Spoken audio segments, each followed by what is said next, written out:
Hola, soy Ernesto Moreno y en este tutorial vamos a ver cómo podemos crear sombras en Illustrator y separarlas de los objetos. Vamos a ver cómo podemos crear una sombra. Voy a dibujar un objeto. A este objeto le voy a dar un color y vamos a darle efecto, estilizar, sombra paralela. Listo, entonces puedo previsualizar y lo que vemos a continuación detrás es nuestra sombra. Entonces vemos que la podemos mover, ¿sí? Y en esta parte de abajo podemos cambiar el color. ¿Listo? La sombra se mueve junto con el objeto. Si yo quisiera modificar la sombra, muchas veces lo que hacemos es efecto, estilizar, sombra paralela, pero nos va a aparecer este aviso que dice que se va a aplicar otro efecto sobre el efecto que ya está. Entonces esta no es la manera de hacerlo. Vamos a ir a ventana, apariencia, seleccionamos, teniendo seleccionado el objeto, le damos en sombra paralela y aquí me aparece la edición de la sombra. Entonces aquí puedo volver a editar mi sombra, seguirla moviendo, cambiar el desenfoque. Listo, si la dejo en 0 queda totalmente recta, listo, sin ningún tipo de desenfoque. Ok, muy bien. Ahora, ¿cómo sería para separar la sombra? Entonces lo que debemos hacer es objeto, expandir apariencia y de esta manera ya se convierten en dos objetos. ¿Qué pasa? Ya no puedo editar la sombra, eso hay que tenerlo muy claro. ¿Qué puedo hacer? Separar la sombra, entonces de este modo simplemente es desagrupar y ya tengo mi sombra y ya tengo mi objeto. El objeto sigue siendo un objeto normal, pero la sombra en este momento ya se convirtió en una imagen.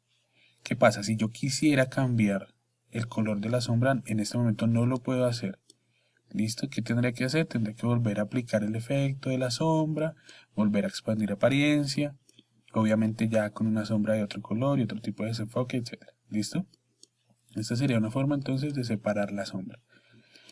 Puedo tener también el objeto y en el panel de apariencia lo que puedo hacer es crearle un nuevo relleno. ¿Listo?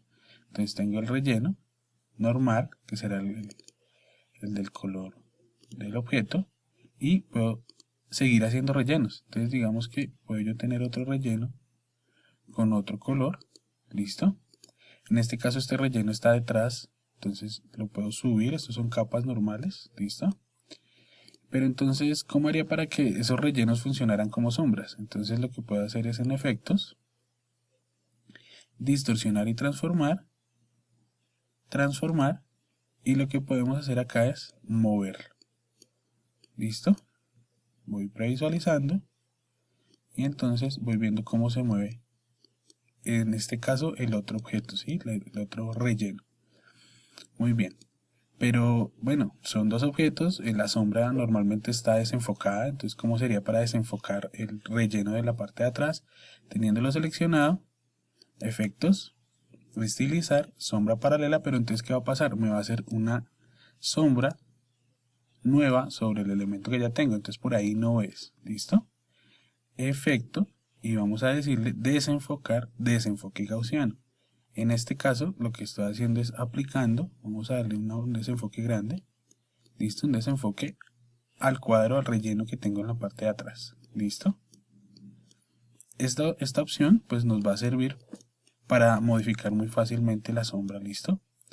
¿Por qué? Porque entonces ya no necesitaríamos hacer la sombra para dar toda la vuelta que dimos al comienzo, sino que podríamos coger el elemento, listo, nuestro objeto, y desde un comienzo simplemente sacar un duplicado, y esos efectos que vimos acá también los encontramos acá. Entonces en la parte superior voy a desenfocar, desenfoque gaussiano, y simplemente le doy el grado de desenfoque que quiero.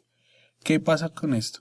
Que si lo hago de esta manera, puedo cambiar el color de mi sombra, ¿sí? De mi sombra simulada, las veces que yo quiera.